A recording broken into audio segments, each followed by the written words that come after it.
Welcome back, everyone. It is June, which is absolutely bizarre. 2026 is almost halfway over. I don't know how that happened, but it did happen. I'm coming to you with a bit of sunburn today because summer, if it isn't technically here, it sure feels like it because the weather is not pleasant. I also recently found out that halfway, I think it's called halfway to Halloween, is a thing. And if my shirt doesn't clue you in, that's what I chose to do for the month of June. I'm going to be reading, I only chose 4. I'm kind of taking it easy this month. But I'm going to do 4 thriller/horror books for June. Let's run through the ones that I chose. So, first off, we have Middle of the Night by Riley Sager. I read 2 Riley Sager books, the only one left and Final Girls, I think were both by this author. Both of them were fine. I think I gave them 3 stars. I don't know what this one is about. I'd be kind of surprised if I went above a 3-star. I think maybe Riley Sager's writing just is fine. Like, I enjoy it, but it's not anything that's like gonna blow me away. But I'm gonna go into it and just plan on having fun. Obviously the green was calling to me because this next book is You'd Look Better as a Ghost, which I think is kind of dark comedy about a female serial killer. Next we have a Stephen King book. This is Salem's Lot. I recently unhauled I think I accidentally got 2 copies of this. I just unhauled the second one of this and I figured, what the heck, let's go ahead and get this one off the shelf as well. Get this read. This is about vampires. And then next we have Baby Teeth, which I've heard really good things about. This is about a mother and her daughter, but the daughter is kind of psychotic and as she grows up becomes more and more violent. So I think this is going to be an interesting, complicated relationship between mother and daughter. Those are the 4 books. I have already started reading one of the books, which is Salem's Lot by Stephen King. I am a little over halfway through. I'm actually probably closer to like 3/4 of the way through this book. And so I've read over 20 Stephen King books. I'd say maybe like 23, 24. And I was looking at my Goodreads. The only book, like the lowest rated book that I've given him, I gave one of his books 2 stars and that was it. Which is so funny because that's the book that most people love by him. This one might follow in that one's footsteps because I am just not having fun. I'm really underwhelmed by this book.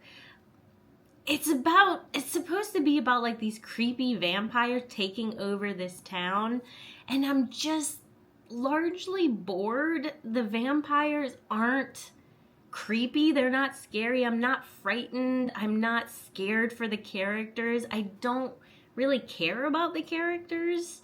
The main one is Ben Mears. He is, of course, it's a Stephen King book. He has to be an author, and he's returning to his childhood hometown in order to write his next book. He has this like instant connection with a girl there. I don't remember her name. She's like...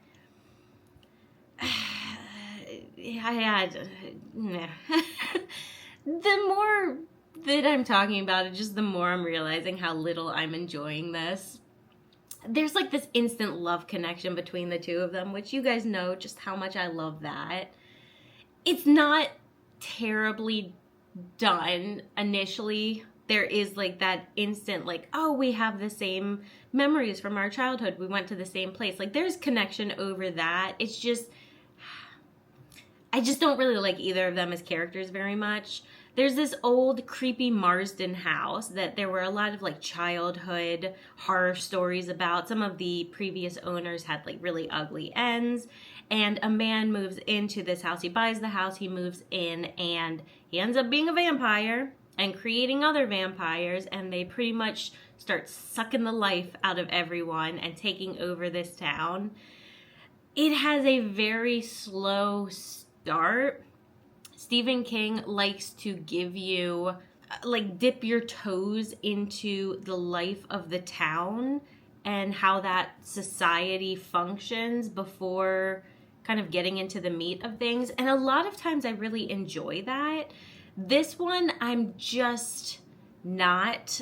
As I'm reading it, my attention is really wandering. I'm struggling to focus on it. There's just... With any Stephen King books, I've complained about this. Many people have complained about this with him before. Just in all of his books, there has to be some creepy line that an adult male in their 30s or 40s says about an underage girl. Of course, he doesn't disappoint with this one. The main character, our hero, Ben, goes to visit, I think it's a high school, and they're talking, him and the teacher afterwards are talking about like this one female student, how she uses like her sexy little girl voice. That's what they say, her sexy little girl voice. And they're like, oh yeah, she's quite a piece. I'm just like, why? This is like, like our hero. This is how our hero's acting. I don't like this hero so much anymore. It's just like a constant in all of his books, and I really don't like it. Other than that, I'm just not having fun. I think this might join the other 2-star book. It's just, I read Jerusalem's Lot. I think, was that a short story? I remember it being really short. And I remember that one had at least some sort of like creepy aspect to it. This one doesn't at all. It's not at all scary. I don't like it. I am going to try and finish it either tonight or tomorrow, just because I'm ready to be done with it. I'm ready to move on. It's okay. He's written like over 100 books. They don't all have to be 4 and 5 stars. I'm going to let him off the hook there. But plenty of other people like this book as well. So I think it just got turned into like a TV show or a movie, of course. I am going to like a Toy Story trivia tonight with some friends. So if I don't finish it tonight, I'm going to finish it tomorrow so I can be done and we'll move on to the next book. Welcome back, guys. It's been roughly a week since I last filmed. I have made progress, pretty good progress. I finished Salem's Lot, and I also started and finished my second book, which I'll talk about in just a second. Before I do that, I have a really quick unhaul. Just 5 books I'm getting rid of, and then the 5 books that I am choosing to take their place on my shelves. First book I'm going to get rid of is Lord of the Rings. I've spoken previously how I want this fall to focus on a kind of Tolkien reading experience. I bought this on eBay. Sometimes it lies. This was supposed to be like really good condition. It was supposed to be a different edition that was larger and better for highlighting, not as brutal on my eyes with the tiny font. I have recently purchased an edition I like way better for notating, so I'm going to get rid of this one. Then we have A Deadly Education by Naomi Novik. I did have 2 copies of this. Now I only have 1. Next is The Very Unfortunate Wish of Melody Yoshimura. I got this because I went on a buying spree of translated books or books from specific countries. I don't think this is a translated work though, and it does not have a dust jacket. I do really need to do a haul because I bought quite a lot of books for from other countries that I want to focus maybe like 1 month on a specific country. Next we have The Secret History of Home Economics. I got this because I was in a book club. This is what they were reading that month. I ended up not attending that month, and I'm really not interested in getting into this otherwise. And then last but not least, we have Pandora. This is an ARC. I'd still like to read this, but if I'm going to, I don't want to read the ARC version of it. I'm getting rid of those books because I am focusing on horror this month. I figured the books that I am taking off my shelves, the 4 that I'm reading this month, I'd go ahead and replace with horror. So the first one is Darkly. My voice just disappeared for a second. The next one is Nowhere. This is, I think, the most recent purchase. Then we have The Golden Spoon. This is like a murder mystery cooking competition. We have The Book of Witching, which I might want to read this Halloween. And then last but not least, we have With Teeth. Those are the ones I'm getting onto my shelves. So let's talk about the books I read. This ended up being a 2-star.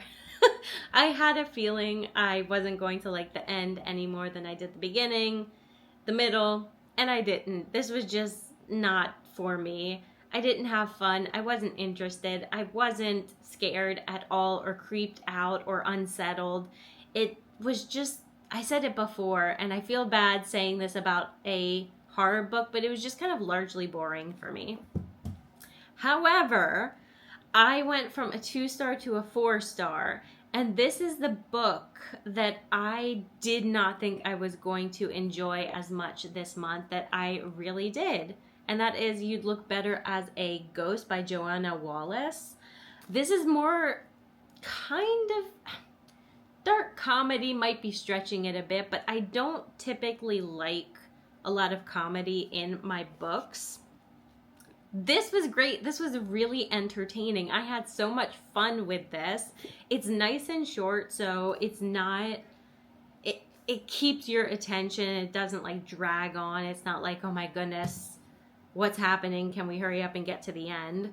This is about a girl named Claire, and we start with pieces of her childhood with her mother. Her mother was very troubled, we'll say that.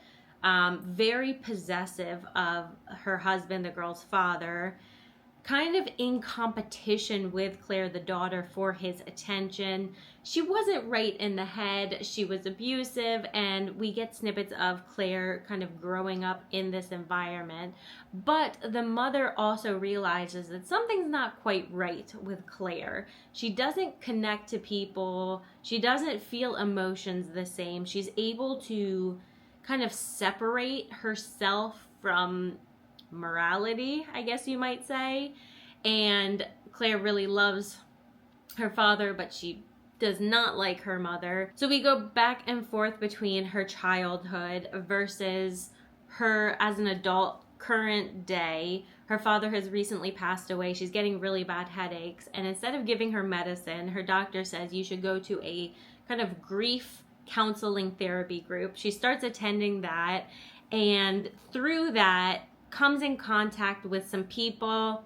She is a serial killer, so ends up killing a few people. Someone discovers her secret, and it becomes how, like, are they going to tell people? Are they going to try and threaten her? Are they going to try and blackmail her? Should she kill them now really quickly? And it becomes a much bigger mystery with lots more moving parts in it. It was just a really fun read. I liked the main character, Claire, even though she was like this like psychopath, sociopath. She really loved her father, so she wasn't just this evil character. The book was very honest about her faults, obviously. She was murdering people who kind of might inconvenience her. She reminded me a bit of like Hannibal Lecter, where she could put on this innocent, kind of charming persona to the people around her, and she had her own morals that don't really follow society rules. But this was so much fun. I really liked this. It went by really fast. It was enjoyable. It's weird saying a book about a serial killer was fun, but it was. I liked it a lot. I think next I'll focus on my Riley Sager book, because that's the one that out of the two left, I think I might not enjoy the month, and then I'll save Baby Teeth as like a little treat to wrap up the month. So I'll be back hopefully just in a few days, and we'll talk about that one. I'm stopping this reading challenge here. I'm not done. I'm just completely over reading this month, specifically the books I've been reading. I love horror so much, but I feel like the last few years I've had pretty mid to kind of negative experiences when I'm reading horror. So the best one this month, You Look Better as a Ghost. I gave this 4 stars. I love this. This was great. We already talked about Salem's Lot. Did not like that very much. Kind of boring. I did not get to Baby Teeth. I didn't even start it just because the 3rd book I read took me like 2 weeks to get through, which is absolutely crazy because it's not this super long, complicated book. And that is Middle of the Night by Riley Sager. I gave this 2 stars. I did not like this at all. This was way more of just a I'm so bored, I don't care kind of experience, which I'm so sorry, that sounds super negative, but I just have had, like, I don't know what it's been lately where these books that are supposed to be mysteries or horror or like keep you on the edge of your seat, I'm so meh and I'm so bored throughout. I didn't really like anything about this book except for, I lied. I liked like the first quarter of it. The first quarter was great and I was like, oh, this is gonna be pretty good. And then the last 3 quarters happened and it wasn't great. This premise sounded promising. It's about 2 boys, Ethan and Billy. When they were 10 years old, they were camping in Ethan's backyard. Very safe neighborhood, just kind of 2 boys having fun. And Ethan wakes up in the morning and there's a slash through the tent and Billy is missing. And no one knows what happened to him or who took him or if he's still alive. 30 years later, Ethan moves back to this town, moves back into his parents' home where all this happened and everything kind of gets brought up again. The mystery, the whodunit at the end was just such a letdown because in a good mystery, in a good murder mystery, you can't spend the whole book like giving everyone intent or like placing blame, potential blame on certain characters and their motivations behind it, and then just none of that really mattering at the end. And you can't expect the whodunit because nothing points to it and it doesn't really matter. And I didn't care about any of the characters. I was just so bored throughout. I wasn't scared. I didn't like it. I just didn't like it. I'm sorry. Poor Riley Sager. Like, I have been, like, beating him up in my reviews. But the other 2 now that I've read by him, I kind of want to go back and rate higher just because compared to this, I like them so much more. This wasn't for me. But you know what? A lot of other people really like this. And maybe you will too. I don't know. I'm done, okay? I'm so over this reading challenge. I feel like this put me in a little bit of a reading slump. Maybe just for these specific books. Baby Teeth is going back on my shelf. These other 3 books are going to my red pile. I think next month I'm going to maybe focus on, because I'm still going to be in training, I want to be mindful of that. I want to be able to focus on the book that I'm reading. So I might just work on like one of my big books and make that like my sole project. We'll see. I still need to look through my shelves. If you guys made it to the end of this video, thanks. I hope you enjoyed it. If you've had a similar or a completely different experience reading these books, let me know what you thought of them. And I'll see you guys next month. Bye.